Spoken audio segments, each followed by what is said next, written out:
The morning sun filtered through the tall windows of Kensington Palace, casting long shadows across the marble floors where 8-year-old Princess Charlotte played quietly with her porcelain dolls. Her small fingers arranged the delicate figures with the same careful precision her grandmother Diana might have used when organizing her charity work decades before. The palace walls held countless secrets, but none as heavy as the one that had been whispered to Charlotte just 3 days prior. William stood in the doorway, watching his daughter with growing concern. Something had changed in Charlotte's demeanor recently. The bright, spirited girl who once filled the palace corridors with laughter now moved with a subdued quietness that seemed far too mature for her young age. Her governess, Mrs. Henderson, had mentioned that Charlotte had been asking unusual questions about family loyalty and the nature of truth during their morning lessons. The previous evening, William had noticed Charlotte sitting by her bedroom window long after her usual bedtime, staring out at the palace gardens with an expression that reminded him uncomfortably of his own childhood moments of premature awareness about the complexities of royal life. When he had gently asked what troubled her, Charlotte had simply shaken her head and said that sometimes knowing things made her feel different from other children. Catherine entered the room, carrying a tea service, her graceful movements practiced from years of royal duties. She exchanged a meaningful glance with William, both parents sharing the same unspoken concern about their daughter's recent behavior. They had always prided themselves on providing their children with as normal a childhood as possible within the constraints of their royal positions. But something had clearly disrupted that careful balance. During breakfast that morning, Charlotte had barely touched her favorite strawberry jam on toast, instead pushing the food around her plate while asking seemingly innocent questions about whether parents always tell their children everything they need to know.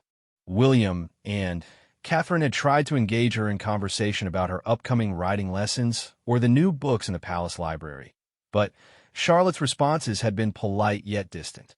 The revelation that would later shake the very foundations of what William thought he knew had begun with a conversation between Charlotte and Lady Sarah, a longtime family friend who had served as one of Diana's ladies-in-waiting.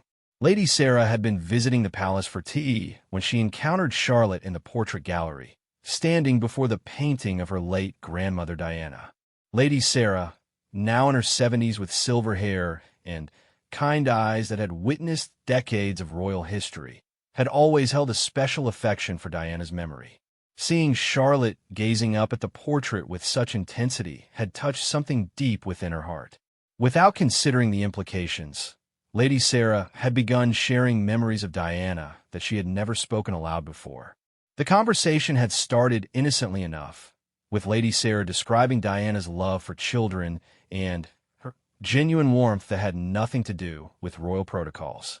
But as Charlotte asked more questions, Lady Sarah found herself revealing details about Diana's final months that had been carefully guarded family secrets for over 2 decades. Charlotte learned that her grandmother had been planning something significant before her death, something that involved important letters and documents that Diana had wanted preserved for her future grandchildren. These weren't the public letters that had been widely discussed in the media, but private communications that Diana had entrusted to Lady Sarah's keeping, with specific instructions about when and how they should be shared. The weight of this information had settled on Charlotte's young shoulders like an invisible burden. She understood instinctively that what Lady Sarah had told her was not common knowledge, and the responsibility of carrying such a secret made her feel simultaneously special and isolated. The innocent trust that children typically have in the adults around them had been complicated by the realization that there were important family truths that had been kept from her parents. As the days passed following this revelation, Charlotte found herself observing her father with new eyes. She watched how William spoke about Diana during their family conversations, noting what he shared and what he seemed to avoid discussing. The loving stories he told about his mother seemed incomplete somehow, missing the pieces that Lady Sarah had revealed. The palace staff had also begun to notice subtle changes in the household dynamic. Charlotte's nanny mentioned that the young princess had been asking to spend more time in the library, specifically requesting access to the historical archives about the royal family. When gently questioned about this newfound interest in family history, Charlotte had simply stated that she wanted to understand her place in the family story better. William's own childhood experiences with family secrets made him particularly sensitive to the signs he was seeing in Charlotte.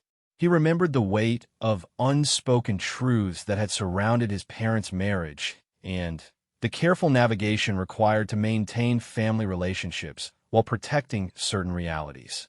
The parallel between his own experience and what he sensed Charlotte might be going through filled him with both protective instincts and apprehension.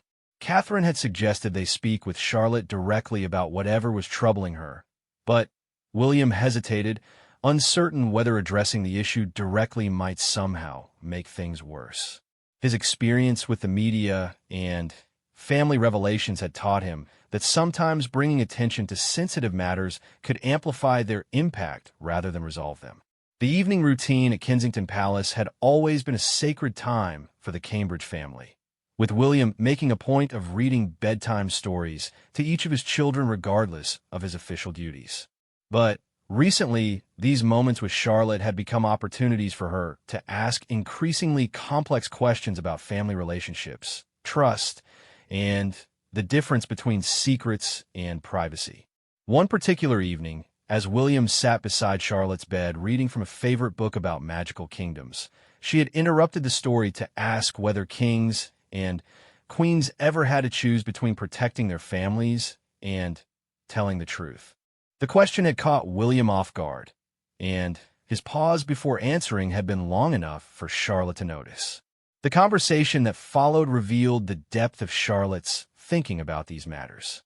She spoke with a maturity that both impressed and concerned her father, demonstrating an understanding of moral complexity that seemed advanced for her age. William found himself wondering where these insights were coming from and whether someone had been discussing adult matters with his daughter without his knowledge. As September arrived and Charlotte prepared to return to school after the summer break, the tension in the household had become noticeable even to the younger children. Prince George had asked his mother why Charlotte seemed so serious lately, and little Prince Louis had begun imitating his sister's more subdued behavior during family meals.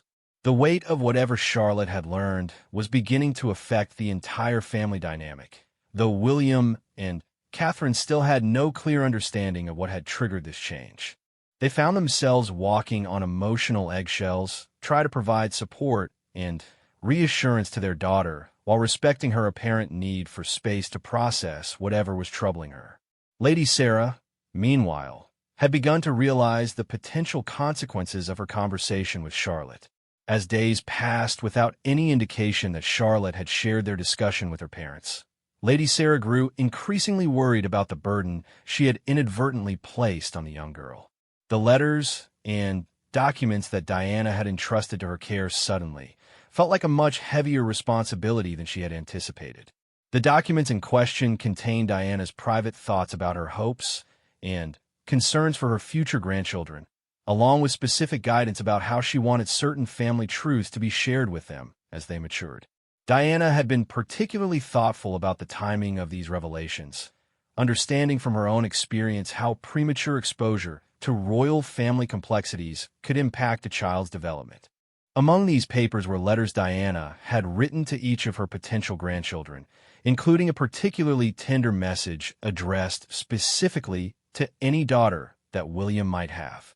In these letters, Diana shared her dreams for how the royal family might evolve, her hopes for greater transparency and emotional honesty, and her specific wishes about maintaining family connections despite the pressures of public life.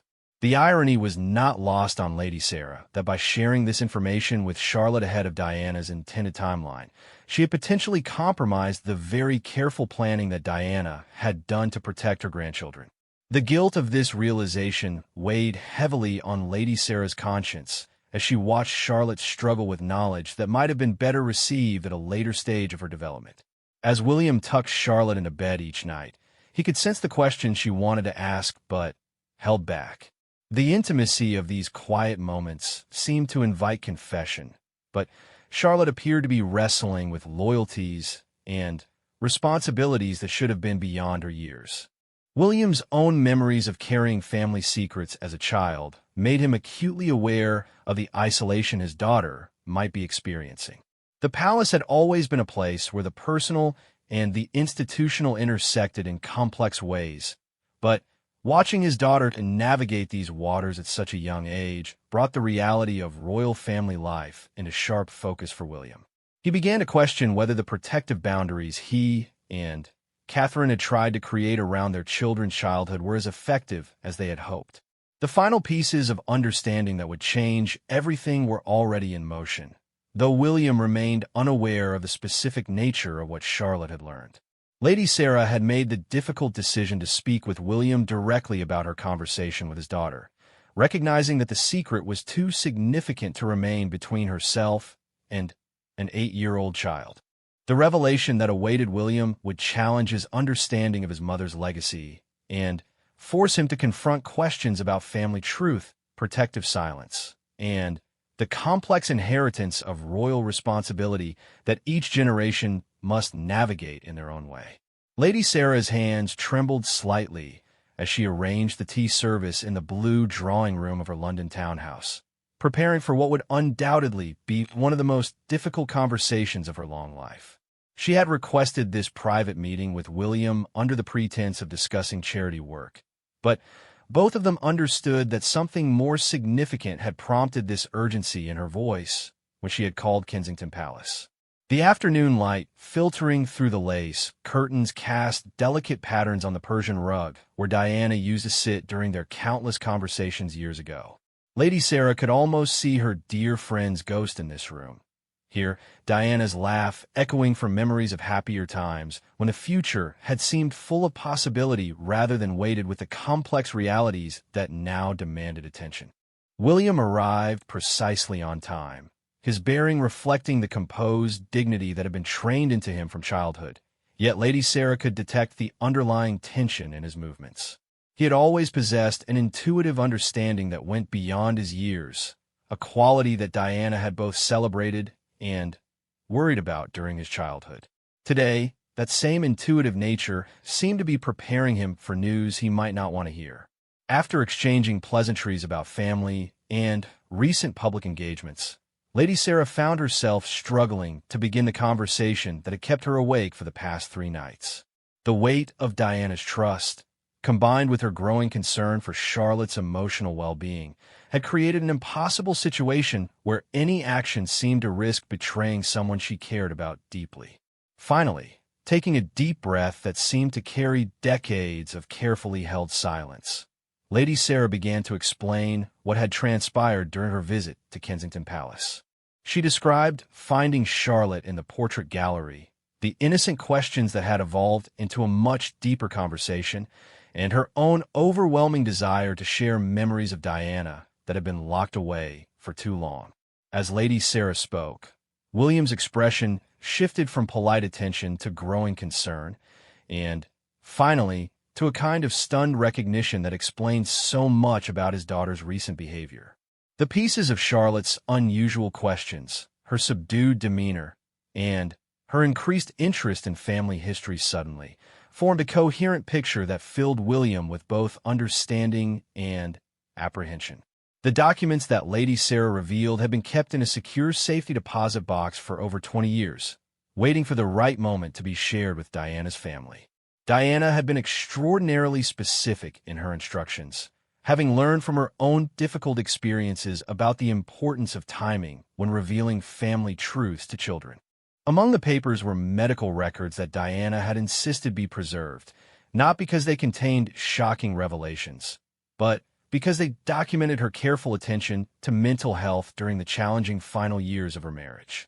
Diana had wanted her sons to understand, when they were mature enough, that her struggles had been real and documented, not the fabricated drama that media speculation had sometimes suggested. More significantly, there were letters Diana had written during her final summer, addressed to each of her potential grandchildren by name. She had somehow possessed an almost prophetic insight into the family that William and Harry would eventually build, including specific messages for a daughter that William might have. The letter addressed to Charlotte contained Diana's hopes for how the royal family might evolve to embrace greater emotional transparency and authentic connection. But perhaps most impactful were Diana's private reflections on the nature of royal duty versus personal truth. She had wrestled extensively with questions about when protective silence became harmful secrecy, and how future generations might navigate these challenges with greater wisdom than her own generation had managed. William found himself reading these documents with a mixture of profound emotion and growing understanding. His mother's voice came through clearly in every line, revealing depths of thought and planning that he had never fully appreciated. Diana had not been simply reacting to her circumstances, but actively preparing for a future she would not live to see. The letter specifically addressed to Charlotte contained Diana's hopes that her granddaughter might grow up in a royal family where emotional honesty was valued alongside duty, where questions could be asked and answered with love rather than protective evasion. Diana had written extensively about her dreams for how family relationships might evolve, and her specific wishes that Charlotte should know herself to be cherished not just as a princess, but as a beloved grandchild. Reading these words, William began to understand the burden that had been placed on his 8-year-old daughter. Charlotte had not simply learned family history. She had been entrusted with Diana's vision for the future, complete with specific hopes and expectations that would naturally weigh heavily on a child's conscience. Lady Sarah explained that Diana had intended these revelations to be shared when Charlotte reached her teens, at an age when she could better process the complexity of royal family dynamics and her own role within them. The premature sharing of this information had created exactly the kind of situation Diana had hoped to avoid by her careful planning. As the afternoon wore on, William found himself grappling with decisions that echoed his mother's own struggles with transparency versus protection. Should he address this directly with Charlotte, acknowledging that he now knew what had been troubling her? Or would that conversation simply add another layer of complexity to an already difficult situation? The documents also reveal Diana's specific thoughts about the media and public attention that would inevitably surround her grandchildren. She had written extensively about her hopes that future royal children might be given greater privacy during their formative years, and her concerns about the impact of premature public scrutiny on their emotional development. Lady Sarah shared her deep regret about the timing of her conversation with Charlotte, explaining how her own grief and love for Diana had overcome her better judgment about age-appropriate sharing. She had been so moved by Charlotte's genuine interest in her grandmother that the careful boundaries Diana had established had seemed less important than the opportunity to help Charlotte feel connected to Diana's memory. William's response to this revelation demonstrated the emotional maturity that Diana had hoped to see in her children. Rather than anger or blame, he expressed understanding for Lady Sarah's position and gratitude for her faithful guardianship of these important family documents. His primary concern was clearly for Charlotte's well-being and how to best support her processing of this unexpected responsibility. The conversation turned to practical considerations about how to move forward. Diana's letters included specific guidance about discussing family history with children, emphasizing the importance of context and ongoing conversation rather than isolated revelations. She had understood from her own experience that children needed time and support to process complex family dynamics. William realized that Charlotte's recent behavior now made perfect sense within this context. Her questions about family loyalty and truth, her increased seriousness, and her apparent struggle with whether to share what she had learned all reflected exactly the kind of mature thinking that Diana had hoped to see in her grandchildren, albeit years earlier than anticipated. Lady Sarah also revealed that there were additional documents Diana had prepared for different stages of her grandchildren's development, including materials specifically designed for conversations about navigating public attention, understanding media relationships, and maintaining personal authenticity within royal duties. Diana's planning had been remarkably comprehensive, reflecting her deep understanding of the challenges her grandchildren would eventually face. As William prepared to leave Lady Sarah's home, he carried with him not only the physical documents Diana had left behind, but also a transformed understanding of his daughter's recent struggles and his own responsibilities as a father navigating similar challenges to those his mother had faced. The drive back to Kensington Palace gave William time to process the emotional impact of these revelations. Diana's voice in these letters was so clear and immediate that reading them felt almost like having a conversation with her across the years. Her love for children she would never meet came through powerfully, along with her sophisticated understanding of how to balance royal duty with authentic family relationships. By the time William arrived home, he had begun to formulate an approach to his conversation with Charlotte that would honor both Diana's intentions and his daughter's current emotional needs. The bedtime story session that evening would carry weight far beyond the usual parent-child routine, as William prepared to acknowledge the burden his daughter had been carrying and to begin the process of sharing the responsibility. Catherine noticed immediately that something significant had shifted in William's demeanor when he returned from his meeting with Lady Sarah. His expression carried a mixture of sadness and resolution that she recognized from previous moments when family responsibilities had required difficult decisions. Without needing to be told, she understood that the evening ahead would bring important conversations about Charlotte's recent behavior. The palace staff, attuned to the subtle emotional currents that ran through the household, sensed the anticipation that seemed to fill the corridors as evening approached. Charlotte herself appeared to be waiting for something, her usual bedtime routine carried out with an unusual attentiveness to her father's presence and mood. As William climbed the stairs toward Charlotte's room, carrying with him the weight of his mother's legacy and his daughter's trust, he reflected on how family truth and royal duty would always require careful navigation. The conversation ahead would mark Charlotte's first step into a more complex understanding of her family's history. But with proper support and Diana's guidance from across the years, it might also represent the beginning of the kind of authentic family relationship Diana had always hoped for. The soft glow of Charlotte's bedside lamp cast gentle shadows across the room as William sat on the edge of her bed, holding the leather portfolio that Lady Sarah had entrusted to him just hours earlier. The familiar bedtime routine felt different tonight, charged with an undercurrent of significance that both father and daughter seemed to sense without words being spoken. Charlotte sat quietly against her pillows, her dark eyes reflecting a maturity that reminded William achingly of his mother at difficult moments during his own childhood. The little girl who had once chattered endlessly about her day now waited with patient attention, as if she had been preparing for this conversation without knowing exactly when it would come. William began slowly, his voice carrying the careful gentleness that Diana had always used when navigating sensitive conversations with her sons. He explained that Lady Sarah had come to speak with him about their recent conversation in the portrait gallery, and that he now understood why Charlotte had seemed troubled lately. Rather than expressing disappointment or concern about Charlotte keeping secrets, William's first words were of appreciation for how thoughtfully she had handled such a significant responsibility. He acknowledged that she had been placed in a difficult position, carrying knowledge that was meant to be shared within the family rather than held alone by a child. Charlotte's relief at finally being able to discuss what had been weighing on her was immediate and visible.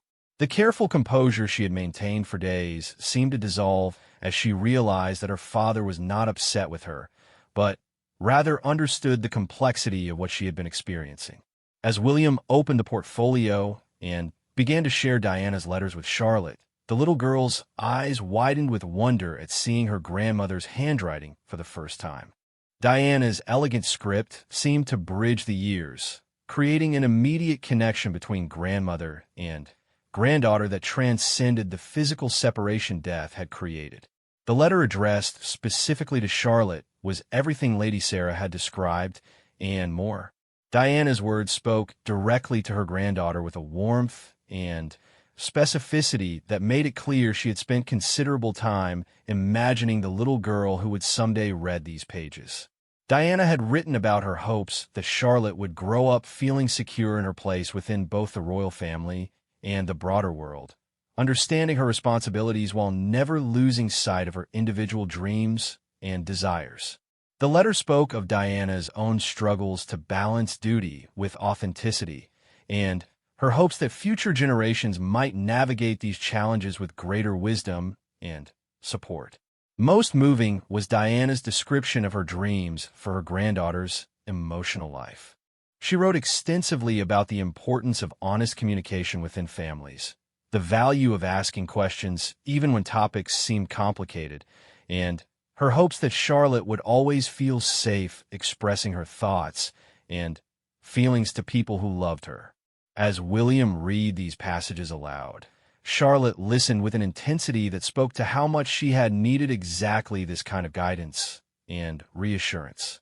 The questions that had been building up inside her began to spill out in a rush of curiosity about her grandmother, about family dynamics, and about her own role within the complex structure of royal life. William found himself drawing on his own experience of learning family truths at a young age, helping Charlotte understand that having complicated feelings about family information was entirely normal. He shared age-appropriate details about his own process of learning about his parents' relationship and the challenges they had faced, emphasizing how understanding these realities had ultimately strengthened rather than weakened his love for both of them.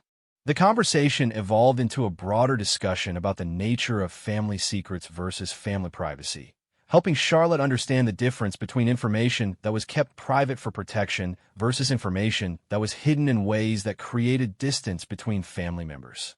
Diana's letters included specific guidance for exactly this type of conversation, demonstrating her sophisticated understanding of child development and family dynamics. She had anticipated many of the questions that Charlotte might have and provided thoughtful frameworks for addressing them in age-appropriate ways. One particularly powerful section of Diana's letter addressed the responsibility that comes with royal heritage, but framed it in terms of opportunity rather than burden. Diana wrote about her hopes that Charlotte might someday use her position to bring greater understanding and compassion to the world, following her own instinct about what mattered most rather than simply fulfilling predetermined expectations. Charlotte's questions revealed how much she had already been thinking about these concepts during the days since her conversation with Lady Sarah. She asked whether being a princess meant she would always have to be different from other children, and whether there were ways to be royal while still being authentic to herself. William's responses drew heavily on his own ongoing process of learning to balance these aspects of his life, sharing examples from his childhood and young adulthood when he had struggled with similar questions. He emphasized that these challenges never fully disappeared, but that having family support made them much more manageable. As the evening progressed, the conversation took on a quality of genuine mutual sharing that transcended the usual parent-child dynamic. Charlotte's thoughtful questions prompted William to reflect on his own relationship with royal duty and personal authenticity in ways that felt fresh and insightful. Diana's letters also included practical guidance about dealing with public attention and media interest, written with the understanding that Charlotte would eventually face these realities regardless of her parents' efforts to protect her privacy during childhood. Diana's approach emphasized preparation and understanding rather than avoidance, helping Charlotte develop frameworks for thinking about public life before she had to navigate it directly. The discussion of media attention led to broader conversations about truth and perception, helping Charlotte understand how the same events could be interpreted differently by different people, and why it was important to maintain her own sense of truth even when others might see things differently.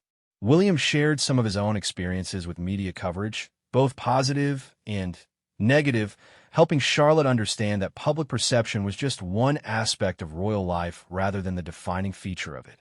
He emphasized Diana's belief that authenticity and genuine care for others would always be more important than managing public image.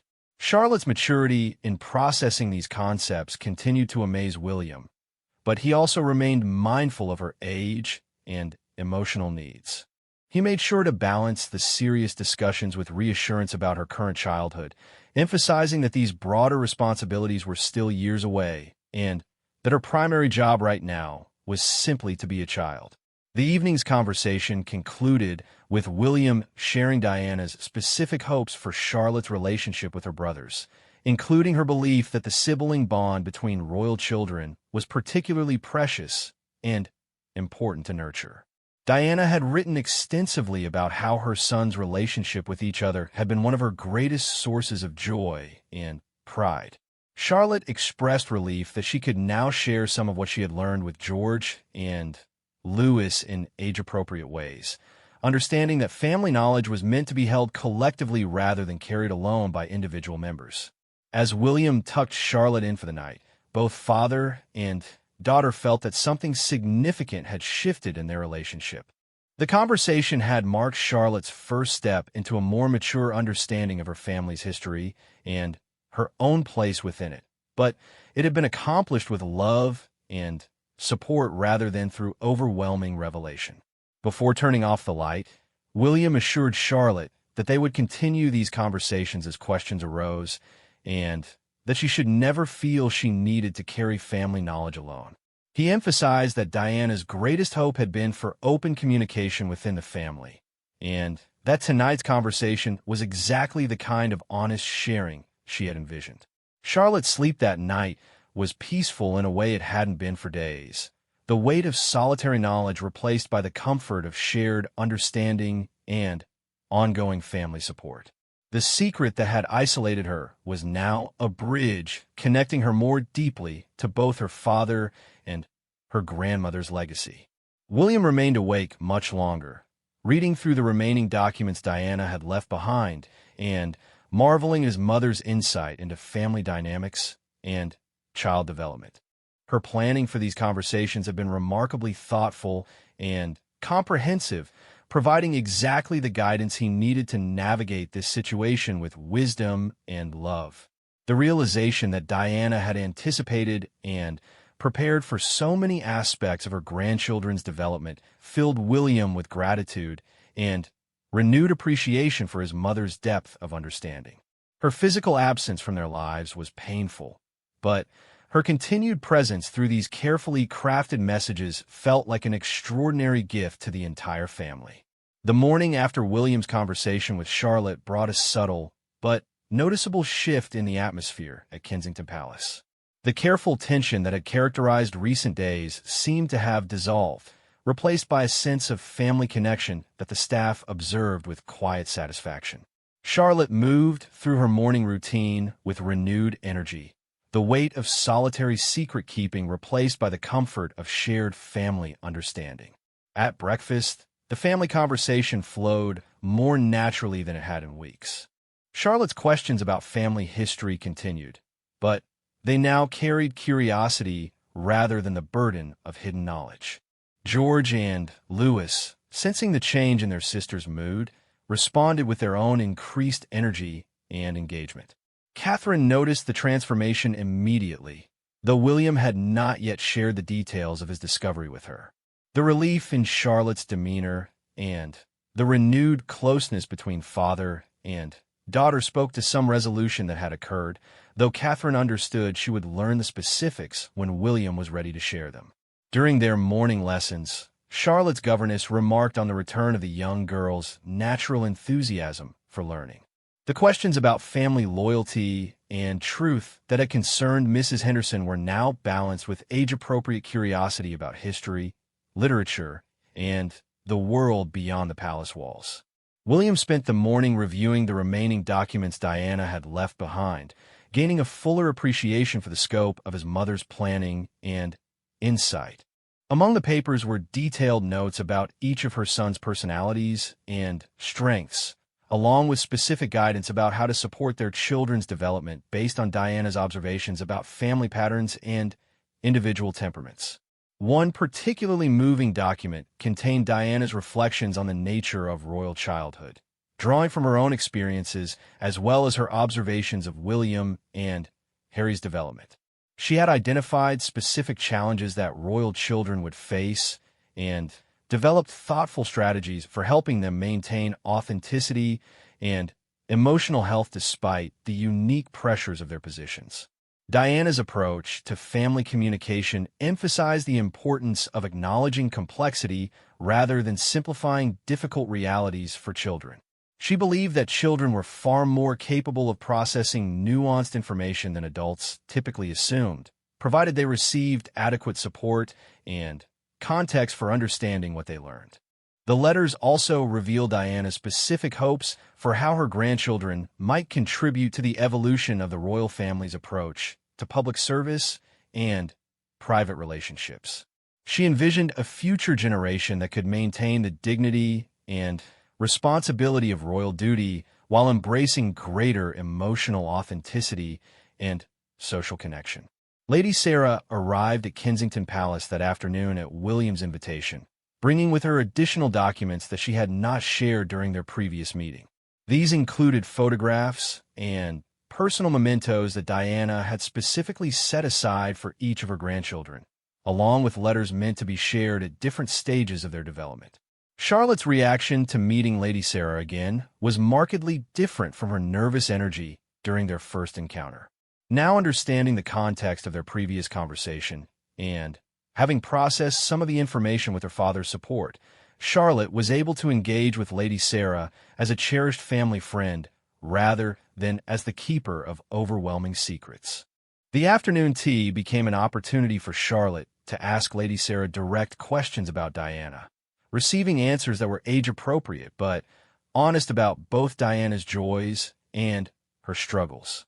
Lady Sarah's stories painted a picture of Diana as a complex, caring woman who had worked hard to balance her public responsibilities with her private role as a mother.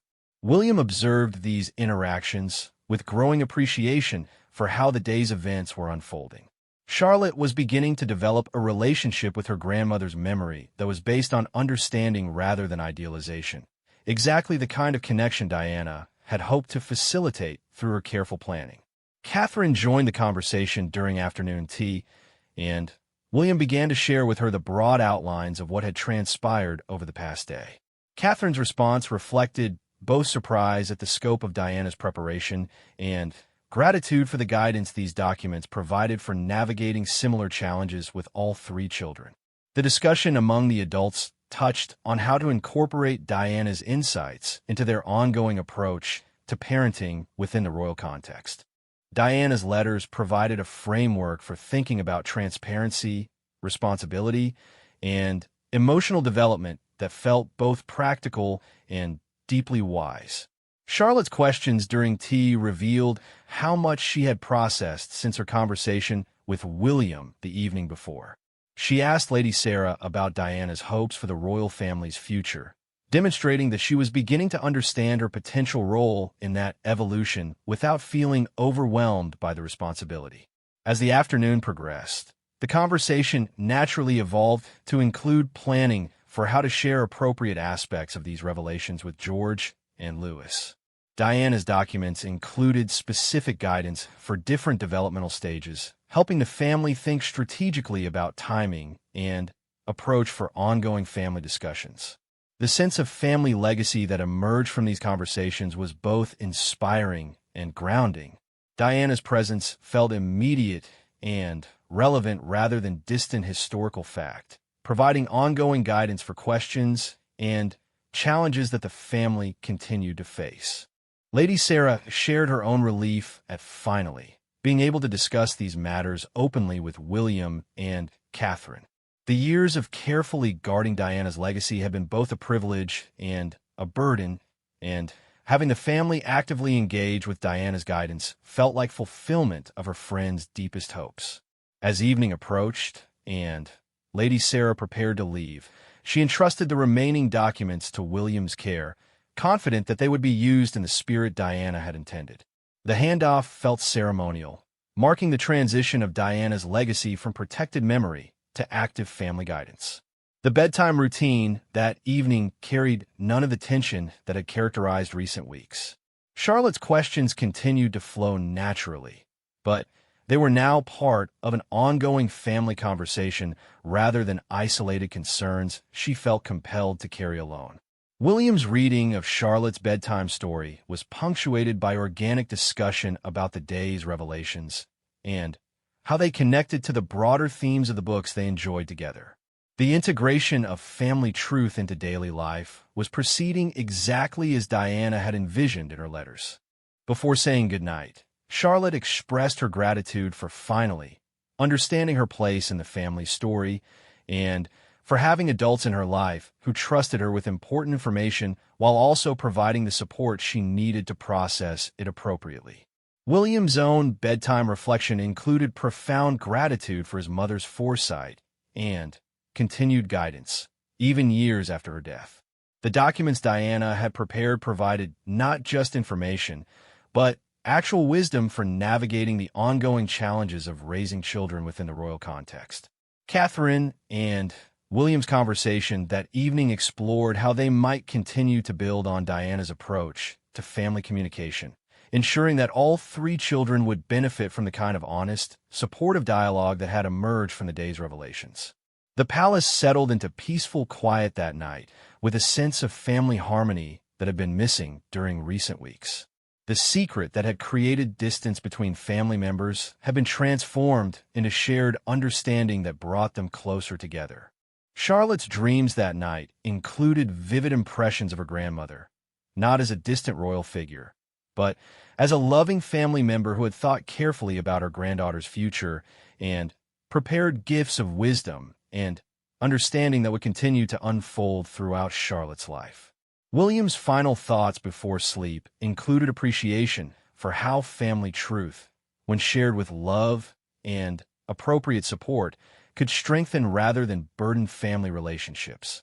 Diana's legacy was proving to be not just historical fact, but ongoing guidance for the family's future.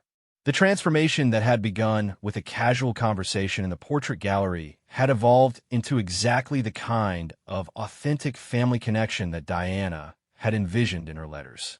Charlotte's journey from isolated secret-keeping to supported family understanding represented the fulfillment of Diana's deepest hopes for how her grandchildren might experience royal family life. As dawn approached on a new day, Kensington Palace held a family that had been strengthened by the courage to share difficult truths with love and wisdom, exactly as Diana had dreamed when she wrote her letters all those years ago. The legacy she had left behind was proving to be not burden, but blessing, not complication, but connection, creating exactly the kind of royal family she had always hoped her grandchildren would experience.